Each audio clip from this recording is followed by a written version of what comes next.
قتل حسین اصل میں مرگ یزید ہے۔ اسلام زندہ ہوتا ہے ہر کربلا کے بعد۔ نبی کریم صلی اللہ علیہ وآلہ وسلم کی چچی حضرت ام فضل سیدنا امام حسین کو اپنی گود میں اٹھا کر حضور نبی کریم صلی اللہ علیہ وسلم کی بارگاہ اقدس میں لے کر حاضر ہوئیں۔ عرض کی سونا نبی، ذرا نواسہ کو تو دیکھیے، کتنا حسین، کتنا جمیل ہے، کتنا پیارا ہے۔ حضرت ام فضل آقا حسین کو چوم بھی رہی ہیں، مسکرا بھی رہی ہیں، مگر سلطان کائنات آقا حسین کو دیکھ کر رو رہے ہیں۔ میرے نبی کی رحمت بھری آنکھوں سے آنسو جاری ہو گئے۔ سیدہ ام فضل نے جب کریم آقا کو روتے دیکھا تو عرض کی، سونا تیرے قدموں پر میرے ماں باپ قربان، آپ شہزادے کو دیکھ کر رو رہے ہیں۔ آقا، یہ رونے کا ٹائم نہیں، یہ مسکرانے کا وقت ہے، یہ خوشی کا وقت ہے۔ میرے آقا نے فرمایا، چچی جانتی ہے میں کیوں رو رہا ہوں؟ عرض کی، آقا مجھے تو نہیں پتا۔ میرے آقا نے فرمایا، چچی تو جب بچے کو گود میں دیکھ رہی ہے، میں اس بچے کو کربلا میں نیزے کی نوک پر دیکھ رہا ہوں۔ تو اسے گود میں دیکھ رہی ہے، میں اس کو صحرا میں دیکھ رہا ہوں۔ تو مدینہ میں دیکھ رہی ہے، میں کربلا میں دیکھ رہا ہوں۔ تو اس کا بچپن دیکھ رہی ہے، میں اس کا بڑھاپا دیکھ رہا ہوں۔ تو ولایت دیکھ رہی ہے، تو ولادت دیکھ رہی ہے، میں اس کی شہادت دیکھ رہا ہوں۔ حضرت ام فضل نے جب سیدنا امام حسین کی شہادت کی خبر سنی تو زارو قطار وہ بھی رونے لگی، پھر امام کو چوم کر رخساروں کو بوسے دے کر کہنے لگی، یہ بچہ، یہ چاند کو شرمار دینے والا نور، یہ فاطمہ کا دل، علی کا لخت جگر، یہ آپ کی آنکھوں کی ٹھنڈک، یہ شہید ہو جائے گا۔ نبی کریم نے فرمایا، ہاں، کیونکہ ابھی ابھی تجھ سے پہلے میرے پاس جبرائیل علیہ السلام آئے ہیں، انہوں نے مجھے بتایا ہے میری امت میرے اس فرزند کو قتل کر دے گی۔ حضرت توجہ فرمائیں، حضور نے فرمایا، امتی قتل کرنے والے میرے امتی ہوں گے، کلمہ پڑھنے والے ہوں گے، اپنے آپ کو مسلمان کہلانے والے ہوں گے۔ وہ عیسائی نہیں، وہ یہودی نہیں، وہ مجوسی نہیں، مشرکین نہیں ہوں گے، بلکہ وہ میرے امتی ہوں گے۔ یہ مسئلہ یاد رکھیں، سیدنا امام حسین کا قتل گناہ کبیرہ ہے، مگر جن لوگوں نے امام حسین کو ذاتی اناد کی وجہ سے قتل کیا یا آپ کو قتل کرنا جائز سمجھ کر آپ کو قتل کیا، وہ لوگ کافر ہیں، دائرہ اسلام سے خارج ہیں، اور جن لوگوں نے صرف دنیاوی لالچ کی وجہ سے قتل کیا وہ دنیا کے بدترین فاسق ہیں، بہت بڑے گناہگار ہیں۔ حضور نے فرمایا، چچی جان، میرے اس بیٹے کو میری امت شہید کر دے گی۔ آقا، کہاں شہید کرے گی؟ میرے آقا نے فرمایا، میدان کربلا میں، اگر تم چاہو تو میں تمہیں اس میدان کی مٹی بھی نہ دکھا دوں۔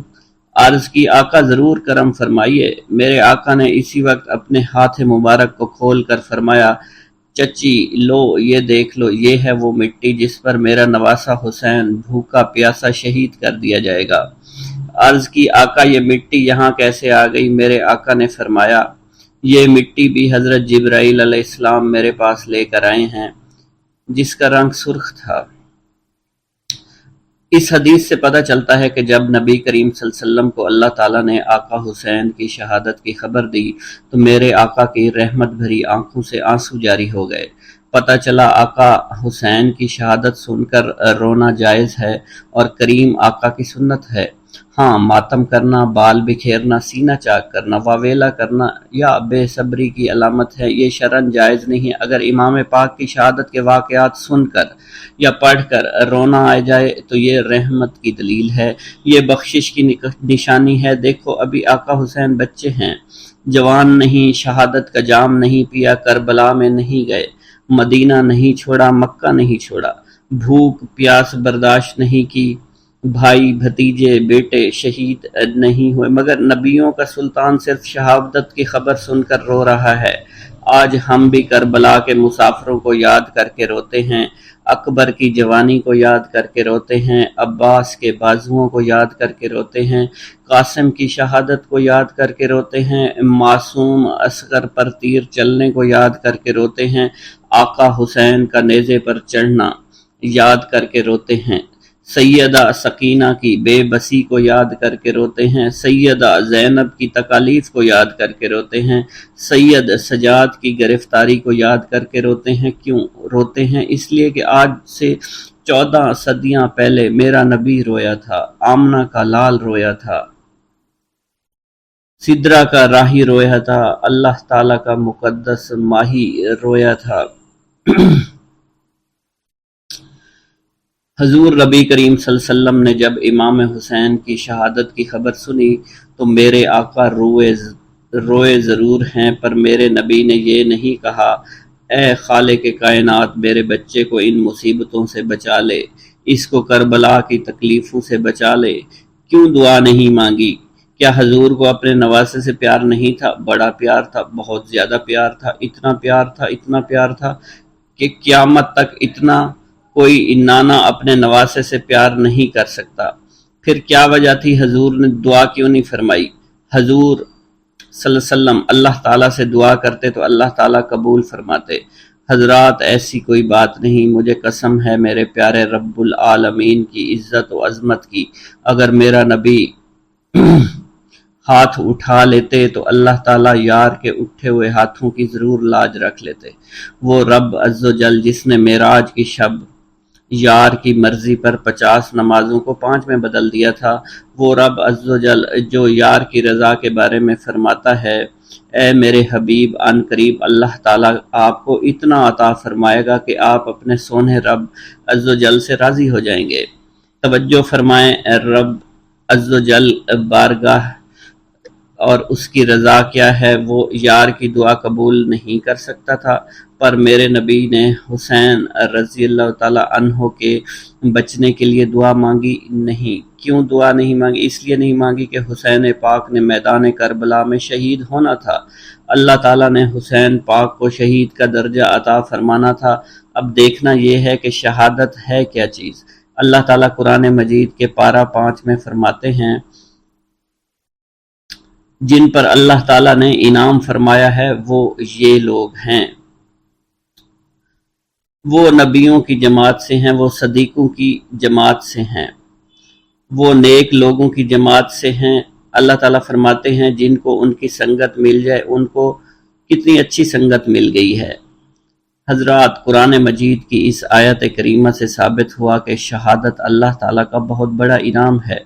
اللہ تعالیٰ اپنے یار کے نواسے کو انعام اور کملی والا دعا کرے کہ مولا کریم ہمیں یہ انعام نہیں چاہیے تھا، یہ بات پھپتی تھی نہیں، اصل یہ بات تھی جس کی وجہ سے میرے آقا نے دعا نہیں مانگی۔ بعض بد نصیب ایسے ہیں وہ کہتے پھرتے ہیں جی تم کہتے ہو نبی علی مدد کر سکتے ہیں، جب میدان کربلا میں انہوں نے اپنے حسین کی مدد نہیں کی وہ ہماری کیا مدد کریں گے؟ ہمارا عقیدہ یہ ہے اگر سرکار چاہتے تو اللہ تعالیٰ کی عطا سے حسین کو میدان کربلا میں مدد کر کے بچا سکتے تھے، مگر میرے نبی نے اللہ تعالیٰ کے حکم کے مطابق چاہا، یہ ہو ہی نہیں سکتا، یہ قرآن کے خلاف ہے، یہ بات میرے پاک نبی کے خلاف ہے۔ ہم یہ نہیں کہہ سکتے کہ اللہ تعالیٰ اور اس کا محبوب ہماری مدد کے حاجت مند ہیں۔ میں تو یہ عرض کر رہا ہوں کہ حضور نبی کریم صلی اللہ علیہ وسلم مولا علی امام حسین کی مدد کر کے انہیں بچا سکتے تھے، مگر بچایا نہیں تاکہ وہ اللہ تعالیٰ کے انعام سے محروم نہ ہو جائیں، تو حضور نے امام حسین کو بچانے کی دعا نہیں فرمائی۔ عالم تصورات میں، عالم تخیلات میں مدینہ پاک کی طرف منہ کر کے کہا آقا آپ نے اپنے لاڈلے حسین کے لیے کربلا کے میدان میں بچنے کی دعا کیوں نہیں فرمائی تاکہ حسین کربلا کے امتحان سے بچ جاتے؟ مدینہ سے آواز آئی امتحان میں اس لڑکے کو اٹھایا جاتا ہے جو کمزور ہو، جو نالائق ہو، جس کی تیاری نہ ہو۔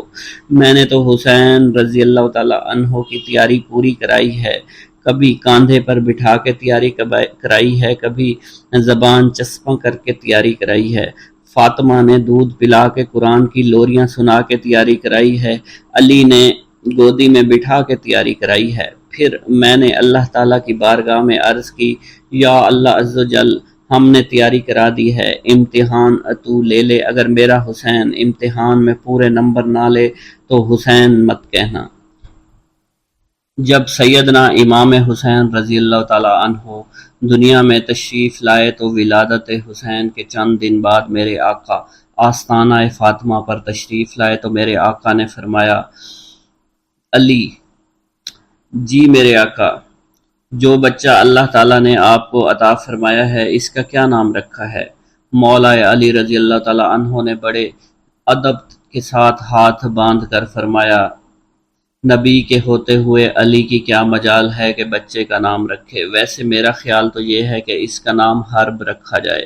حرب کا معنی ہے لڑاکا۔ عرب کے لوگ اپنے بچوں کے نام بہادری والے رکھتے تھے تاکہ بچہ بڑا ہو کر بزدل نہ بنے بلکہ بہادر بنے۔ اس نیت سے مولا علی نے عرض کی، آقا، میرا تو یہ ارادہ ہے کہ اس کا نام حرب رکھوں۔ حرب ایک روایت میں آتا ہے، مولا علی نے عرض کی، آقا، میرا ارادہ ہے کہ اس کا نام رکھوں جعفر، اپنے نام کے بھائی کے نام پر۔ حضور نے فرمایا، نہ اس کا نام حرب ہوگا نہ اس کا نام جعفر۔ مولا علی نے عرض کی، سونیا، پھر نانا جانے اور نواسا، آپ خود ہی اس بچے کا نام تجویز کر دیں، آپ جو بھی رکھیں گے ہمیں منظور ہوگا۔ حضور کی زوجہ مقدسہ حضرت سیدہ سودا فرماتی ہیں، جب امام حسن پیدا ہوئے تو حضور نے فرمایا، سودا، عرض کی، جی میرے آقا۔ فرمایا، یہ جو علی کا بیٹا پیدا ہوا ہے اس کو اٹھا کر میرے پاس لاؤ۔ حضرت سودا فرماتی ہیں، میں نے شہزادے کو اٹھا کر حضور کی بارگاہ اقدس میں پیش کیا۔ حضرت سودا فرماتی ہیں، میرے آقا نے اپنی زبان مقدس سے لعاب مبارک نکالا اور حضرت امام حسن کے منہ مبارک میں ڈال دیا۔ فرماتی ہیں، قربان جاؤں امام حسن کے داہنے مبارک پر جن کے دہن میں کائنات کے والی کا لعاب پاک آ گیا۔ حضرت سودا فرماتی ہیں، پھر سلطان کائنات نے مجھے فرمایا، مولا علی کو بلا لاؤ۔ میں حضرت علی کو بلا کر لایا۔ آقا بارگاہ میں پیش ہوئے تو میرے آقا نے حضرت علی سے پوچھا، بچے کا کیا نام رکھا ہے؟ عرض کی، آقا، میں نے اس بچے کا نام اپنے بھائی جعفر کے نام پر رکھنے کا ارادہ کیا ہے۔ آگے آپ مالک ہیں، آپ کی مرضی ہے، یہ جعفر نہیں بلکہ یہ حسن ہوگا۔ علی نے عرض کی، جی آقا۔ فرمایا، فکر نہ کریں، یہ حسن ہے، اس کے بعد تمہیں بیٹا عطا فرمائے گا جس کا نام حسین ہوگا۔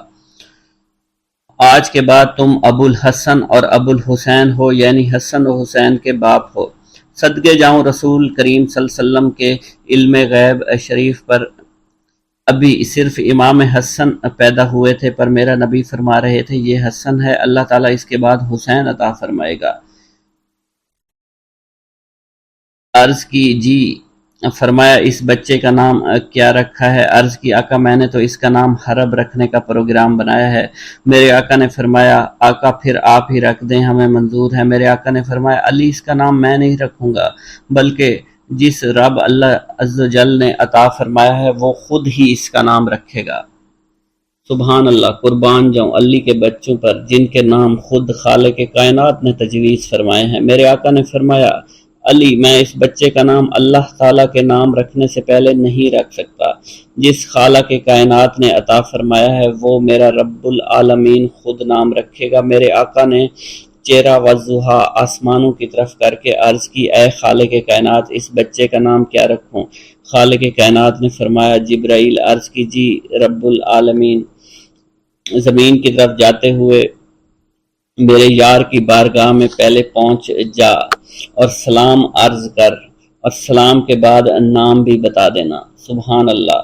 چند لمحے گزرے، حضرت جبرائیل علیہ السلام حضور کی بارگاہ اقدس میں صلاۃ و سلام کے تحفے پیش کرنے کے بعد عرض کی، اے محمد عربی، اللہ تعالیٰ اس بچے کی ولادت پر آپ کو بے انتہا مبارکباد پیش کرتے ہیں اور فرماتے ہیں، اس بچے کا نام ہارون کے بیٹے پر شہر رکھیے جس کا نام ہے حسن۔ امام حسن کی ولادت کے بعد جب امام حسین پیدا ہوئے تو میرے آقا نے حسین پاک کی گودی میں اٹھا کر چہرہ انور آسمانوں کی طرف کیا اور خالق کائنات سے کہا کہ اس بچے کا نام کیا رکھیں۔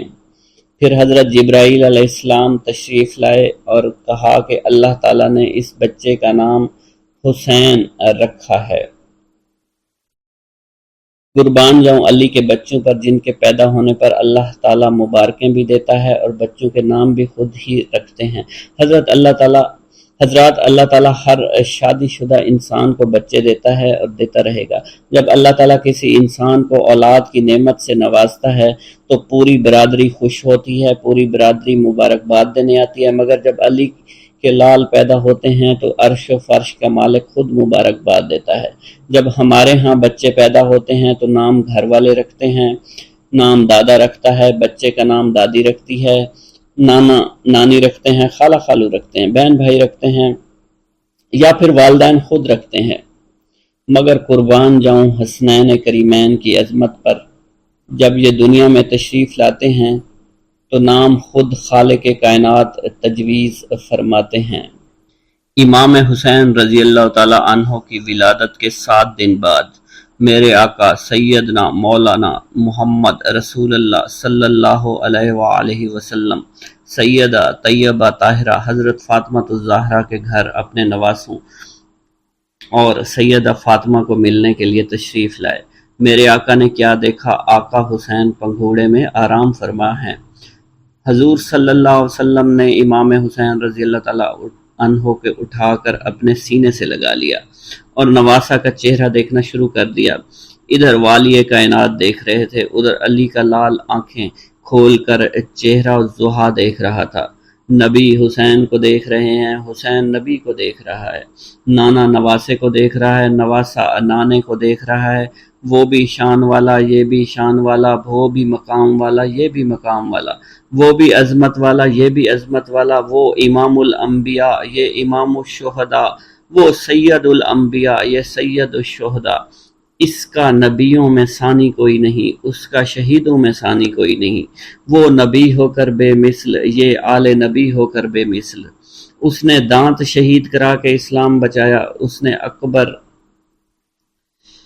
دے کے دین بچایا، اس نے پتھر کھا کر اسلام کو بلند فرمایا، اس نے تیر کھا کے دین کا پرچار کیا، اس نے نبی ہونے کا حق ادا کر دیا، اس نے نواسہ ہونے کا حق ادا کر دیا۔ شاہ است حسین بادشاہ است حسین، دین است حسین دین پناہ است حسین۔ یہ شعر خواجہ خواجگان خواجہ معین الدین چشتی اجمیری رحمۃ اللہ علیہ المعروف خواجہ غریب نواز فرما گئے ہیں۔ دوبارہ ملاحظہ کیجئے، شاہ است حسین بادشاہ است حسین، دین است حسین دین پناہ است حسین۔ حضور غریب نواز فرماتے ہیں، لوگو حسین کو عام انسان مت سمجھنا، حسین کوئی عام بندہ نہیں بلکہ آقا حسین پوری کائنات کے سردار ہیں، صرف سردار ہی نہیں پوری کائنات کے سلطان ہیں، پوری کائنات کے بادشاہ ہیں۔ امام حسین رضی اللہ تعالیٰ عنہ اصل میں اللہ تعالیٰ کا دین ہے، صرف دین ہی نہیں بلکہ دین کو پناہ دینے والے ہیں، دین اسلام کی رکھوالی کرنے والے ہیں۔ لوگو میرے آقا حسین نے دین کی خاطر سر انور دے دیا، مگر یزید پلید کے ہاتھوں میں پاک ہاتھ نہیں دیے۔ خواجہ صاحب فرماتے ہیں کہ بات آخری کروں بات مقدی مکاؤں، لا الہ کی بنیاد بھی امام حسین ہی ہیں۔ سبحان اللہ۔ حضرات یہ ربائی کسی عام مولوی کی نہیں، کسی عام پیر فقیر کی نہیں، گمان کیا جائے کہ اس نے افراط و تفریط کا مظاہرہ کیا ہو، حسین کو حد سے بڑھا دیا ہو۔ یہ اس خواجہ غریب نواز کا فرمان ہے جس کو اللہ تعالیٰ کے حبیب نے معین الدین فرمایا، دین کا مددگار، جس کی اجمیر شریف میں ڈیوٹی آمنہ کے لال نے لگائی، پھر جس نے نگاہ ولایت کر کے 95 لاکھ ہندوؤں کو کلمہ پڑھا کے مسلمان بنایا، چشتیوں کا سردار ہے۔ سبحان اللہ۔ خواجہ صاحب کی شان پڑھنے کے لیے فقیر کی لاجواب کتاب حاضر ہے۔ حضرات جب میرے آقا نے امام حسین کو سینے سے لگایا تو گھر میں سیدہ فاطمہ بھی تشریف فرما تھی، مولا علی بھی بیٹھے تھے، حضرت امام حسین بھی موجود ہیں، حضرت اسما بنت عمیس بھی بیٹھی ہیں۔ سیدہ فاطمہ نے کیا کہا اور کیا دیکھا، والی کائنات امام حسین کو سینے سے لگا کر حسین کا گلا بھی چوم رہے ہیں اور زار و قطار رو بھی رہے ہیں، آپ کی آنکھوں سے آنسو جاری ہیں۔ سیدہ نے بڑے ادب سے عرض کی، ابو کیا بات ہے، آپ نواسہ کی گردن کو کیوں بار بار چوم رہے ہیں؟ ماتھا نہیں چومتے، رخساروں کو بوسہ نہیں دیتے، گلے کو چومے جا رہے ہیں اور زاروں قطار رو بھی رہے ہیں۔ بات کیا ہے بابا؟ آپ کے رونے سے لگتا ہے یہ گھر بھی رو رہا ہے، مدینہ کے در و دیوار رو رہے ہیں، آپ کے رونے سے ساری کائنات رو رہی ہے۔ آمنہ کے لال نے جب بیٹی کی بات سنی تو فرمایا، بیٹی آج تو میں اکیلا رو رہا ہوں، لیکن ایک دن ایسا بھی آئے گا میری اس بات پر انبیاء مزاروں میں روئیں گے، پتھر غاروں میں روئیں گے، حوریں جنت میں روئیں گی، فرشتے آسمان پر روئیں گے، مچھلیاں پانی میں روئیں گی، جنات جنگلوں میں روئیں گے، انسان گھروں میں روئیں گے، مسلمان مسجدوں میں روئیں گے، زمین و آسمان خون کے آنسو روئیں گے۔ سیدہ نے مفہوم ہو کر پوچھا، وہ کون سی بات ہے جس پر ساری کائنات روئے گی؟ میرے آقا نے فرمایا، بیٹا ایک ایسا وقت بھی آنے والا ہے، تیرے اس بیٹے کی گردن پر خنجر چلے گا، اس کے پاک جسم پر تیروں اور تلواروں کی بارش برسے گی۔ سیدہ فاطمہ نے آنسو بہا کر کہا، جب میرے بیٹے حسین پر ایسا دکھی، ایسا مغموم وقت آئے گا، آپ حسین کی مدد نہیں فرمائیں گے؟ میرا علی اپنے بیٹے کی مدد نہیں کرے گا؟ آپ کی امت میرا حیا نہیں کرے گی؟ ابو آپ اس دن کہاں ہوں گے؟ حسین کا بابا علی کہاں ہوگا؟ میں کہاں ہوگی؟ امام الانبیاء نے جب بیٹی فاطمہ کی یہ بات سنی تو رو کر فرمایا کہ بیٹی یہ اس دن کی بات ہے۔ سلطان مدینہ نے فرمایا، بیٹی جس دن یہ تیرا بیٹا میدان کربلا میں شہید ہوگا، اس دن بظاہر دنیا میں نہیں ہوگا، بیٹی علی بھی نہیں ہوگا، تو بھی نہیں ہوگی، بیٹا حسن مجتبیٰ بھی نہیں ہوگا، میدان کربلا میں یا حسین ہوگا یا دکھی زینب ہوگی۔